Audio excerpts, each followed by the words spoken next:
Në lajme ndër të tjera do të ndiqni në njësinë administrative CEPO në Gjirokastër nga ministri Agjona ju dha lajmi i mirë se do të nisë regjistrimi i tokave në fshatrat Zhulat dhe Pushbardh. Qytetat e vogla në qarkun e Gjirokastrës po tërheqin shumë investime duke përmirësuar në këtë mënyrë shërbime turistike dhe frenimin e ikjes së të rinjve. Shqipëria vijon të jetë populli që paguan më shtrenjtë naftën dhe benzinën në Europë. Edicioni informativ në televizionin Kanal 7 mundësohet nga Epi Plot Dekor.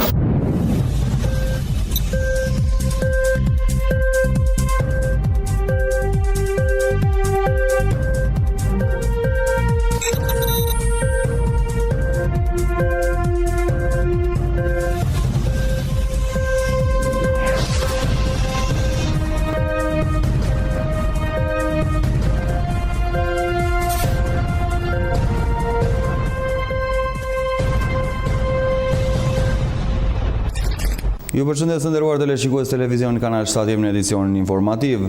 Në njësinë administrative CEPO në Gjirokastër, ministri Agjona u dha lajmin e mirë se do të nisë regjistrimi i tokave në fshatrin Pushbardh dhe Zhulat. Gjatë një takimi të zhvilluar në kuadër të turit të llogaridhënies puna për Shqipërinë që duam në njësinë administrative CEPO në Gjirokastër, ministri Agjona i ka deklaruar se javën e ardhshme do të nisë regjistrimi fillestar i tokës në fshatrat Pushbardh dhe Zhulat, duke për kështu të mundur që ato të përfitojnë në shpërblimet si rrjedhimi ndërtimit të rrugës Korrik Delvin që kalon në pronat e tyre. Dy fshatra, Pushbardha dhe Zhulat, të cilat nuk kanë regjistrim fillestar ose ashtu siç shpeshherë e kemi dëgjuar nga zhargoni i përditshëm që nuk ndodhen në hartë, është pikërisht një proces të cilin ne do ta marrim përsipër për ta filluar sa më shpejt dhe për ta përfunduar të paktën brenda një viti. Me qëllim që dhe kur të fillojnë shpronësimet për efekt të rrugës, ato toka të jenë njëherë mirë të zgjidhura për sa i përket titullit të pronësisë. Kështu që ky është një premtim që së bashku me deputetin e zonës, së bashku me drejtorët që janë prezent, po ju a bëjmë të ditur për të thënë që ky është një proces të cilin ne e do ta marrim përsipër, do ta fillojmë shumë shpejt. Ministri Agjona i ka zhvilluar takime me banorët e njësive administrative Lunxhëri dhe CEPO në qarkun e Gjirokastës, me të cilët ka diskutuar për problemet e pronësisë së tokës, investimet në infrastrukturë, legalizimet dhe një sër çështjes që lidhen me menaxhimin e qeverisjes vendore. Ne si qeveri shqiptare deri tani kemi ndërmarrë një sër masash për të përmirësuar shërbimet, për të përmirësuar investimet, për të zgjidhur njëherë mirë disa probleme që kanë të bëjnë me çështjen dhe menaxhimin e tokës, për të zgjidhur njëherë mirë çështjen e mirë administrimit dhe investimeve të ujit dhe njëkohësisht çështjen e punësimit. Gjithashtu ministri i siguroi banorët të dy njësive administrative se me reformën e thellë që ka ndërmarrë qeveria, synon të japë fund katraurës që është krijuar në 27 vjet me pronat e tyre. Qytetat e vogla në qarkun e Gjirokastër po tërheqin më shumë investime duke përmirësuar në këtë mënyrë shërbime turistike dhe frenimin e ikjes së të rinjve. Qytetat e vogla në qarkun e Gjirokastës po tërheqin më shumë investime duke përmirësuar në këtë mënyrë shërbime turistike. Në Libohov, që është një zonë e njohur për traditat kulturore dhe të mikpritjes, është shtuar itinerari vizitorëve vendas dhe të huaj. Banorët thonë se me përmirësimin e infrastrukturës ata synojnë të zgjerojnë turizmin e të frenojnë largimin e të rinjve. Madje për biznesin në këtë zonë këto investime do të thotë frymëmarrje dhe shpresë për një të ardhme më të mirë. Vetë Ismailati, pronare e një biznesi të lidhur ngushtë me gatimet tradicionale, shpreh se investimet janë gjithmonë të mirëpritura, pasi sjellin mundësinë që dhe biznesi të ecë më mirë me shtimin e vizitorëve. Me këto investimet që bëhet tani ndoshta i japim një shtytje më të madhe turizmit për zonën tonë. Plus dhe me gatimet tona tradicionale të zonës. Në përgjithësi në Bear punojmë mirë në turizmin, po gjatë periudhës së dimrit nuk ka shumë turizëm. Libova dallohet për gatime tradicionale dhe duhet provosh patjetër lakrori me mishqengje apo pule, thotë Adelina Peca, kuzhinjere prej 8 vitesh. Është tradita e Libovës. Përdoret shumë me pulë, me miqdashi, mishqengje. Ndërkohë vetë Ministria e Kulturës, e cila shumë herë thot me krenari origjinë e Libovite, thotë se investimet në qendrën e Libovës synojnë pikërisht ringjallërimin e zonës.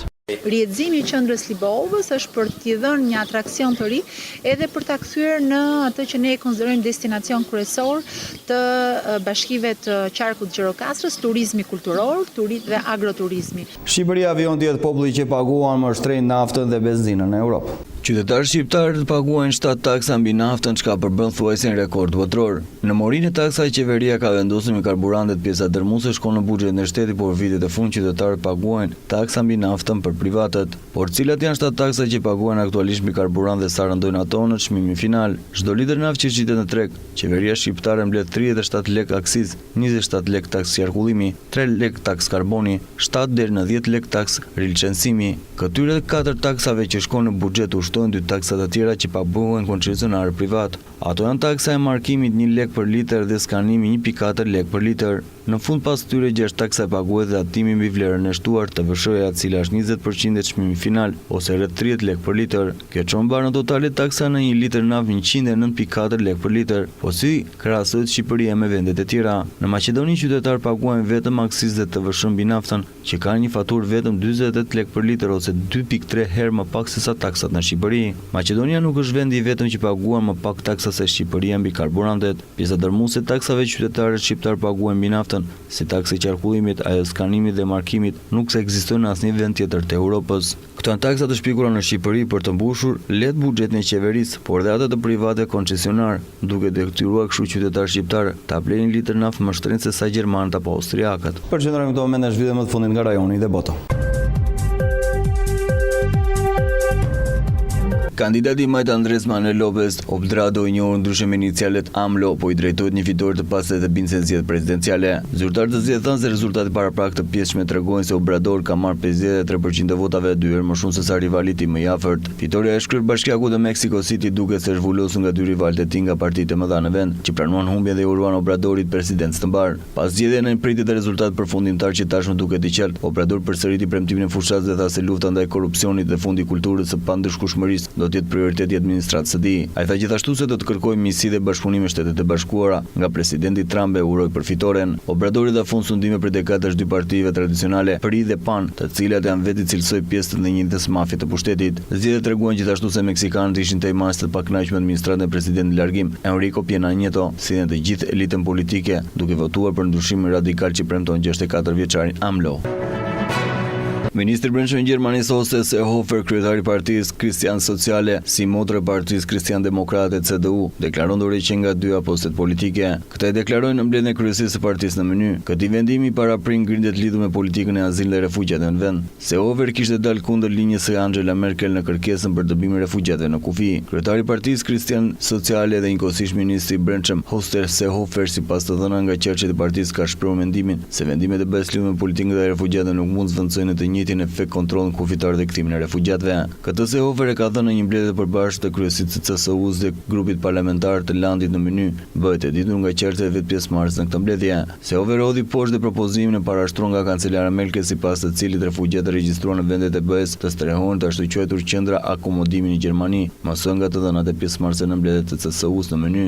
Këtë kreu i CSU-s është kundër vendire e kancelarjes. Në ngritje për azilin, Seehofer në mënyrë të përsëritur ka kërkuar dëbimin që në kufi të refugjatëve që janë të regjistruar në një vend tjetër të BE-s. Merkel e hedh poshtë këtë si një veprim të medhetësisë kombëtare dhe kërkon zgjidhje europiane në marrëveshje me vendet qinje. Për Seehofer, vendimet në samitin e BE-s në Bruksel janë një alternativë pamjaftueshme.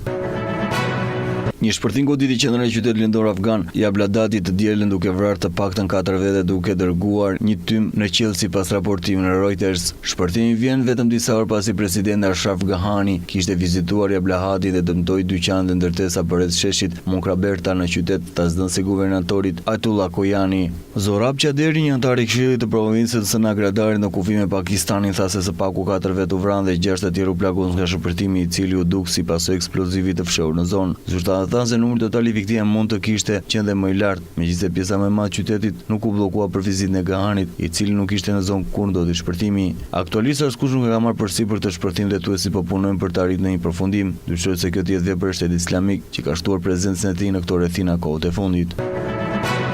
Një tjetër ngjarje e rëndë është konfirmuar në deti Mesdhe. Në tentativë për të kaluar në brigjet evropian, një varg me 63 persona është mbytur. Lajmi është konfirmuar nga drejtuesi i UNHCR-s, ndërkohë 41 persona të tjerë janë shpëtuar nga rrobë bregdetar në brigjet Zvrasas, raporton agjencia OKB-s në profilin e saj në Twitter. Incidenti është konfirmuar edhe nga zënësi i marinës libiane, Yoaf Ammar Gazem. Ka pasur zbarkime të shumta dhe njëra nga këto ishte në gjendje kritike, ka shpjeguar ai, sigurisht që ka të vdekur. Pak ditë më parë, shifrat e frikshme publikuan në një raport të fundit të Kombeve të Bashkuara, ku vetëm gjatë 2 ditëve të paktën 215 15 persona mbytur pasi janë larguar nga Libia tentativë për të arritur në brigjet europiane.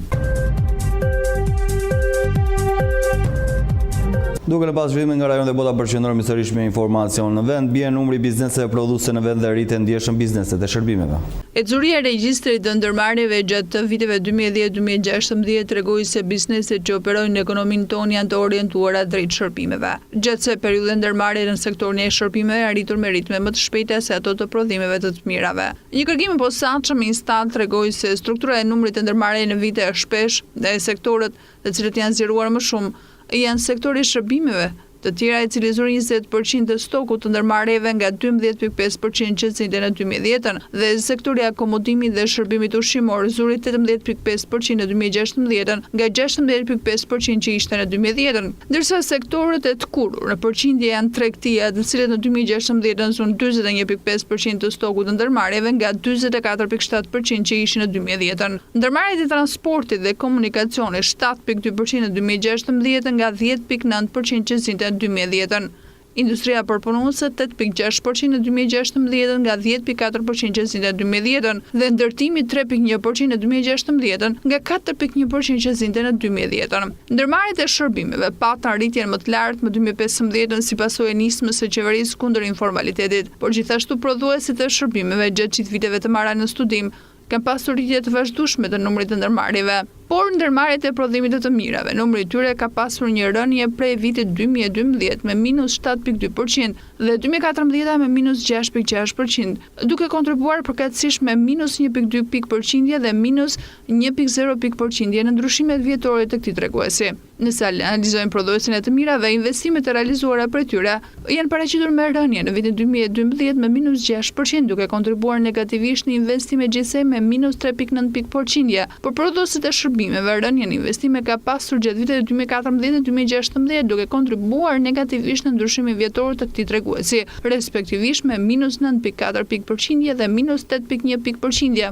Nga analiza e strukturës së investimeve në vite, sipas llojeve të investimeve, shohim se ndërmarrjet kryesisht investojnë në instalime, makineri, pajisje dhe ndërtesa dhe më pak në tokë. Në vitin 2016 një ndërmarrje investon afërsisht 2 milion lekë nga 1.1 milion lekë të investuara mesatarisht për ndërmarrje në 2010, po sipas usdimit të Instat, ai gjeti se struktura ekonomike shqiptare nuk ka pasur ndryshime thelbësore për vitet 2010-2016. Nga analiza e secilit prej treguesve, vjetre një rritje lehtë e peshës së prodhuesve dhe shërbimeve në ekonomi, por kundrejt prodhuesve të mirave. Me një blok informacionesh në rendi do të njeri me aksionit e policisë nëpërmjet dhe Gjirokastër.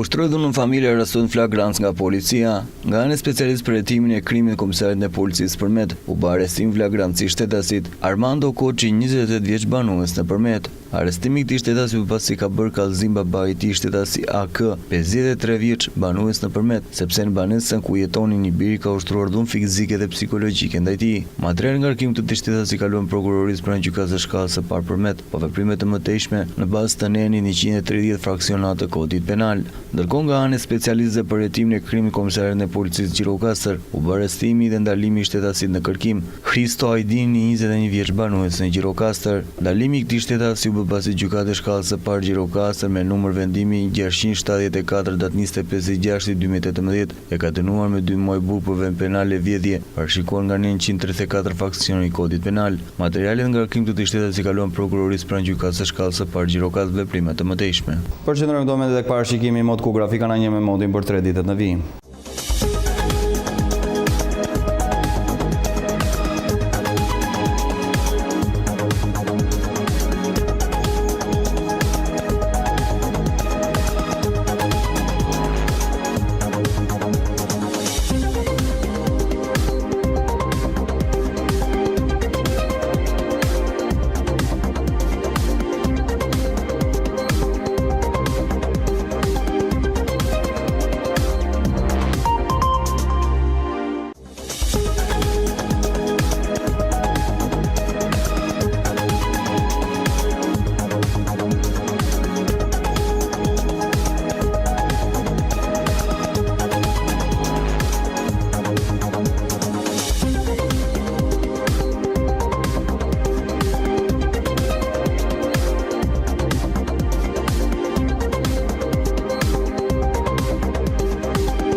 dhe Gjirokastër.com, dritarja juaj e informacionit, vetëm në një faqe.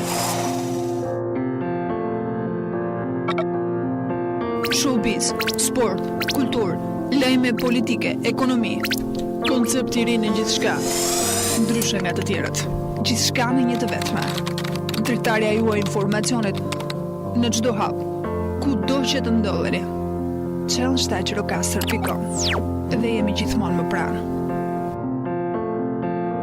Me parashikimin e modë, përfundojmë këtë edicion informativ, në shoqërinë e programit vim, bashkë mirupafshim.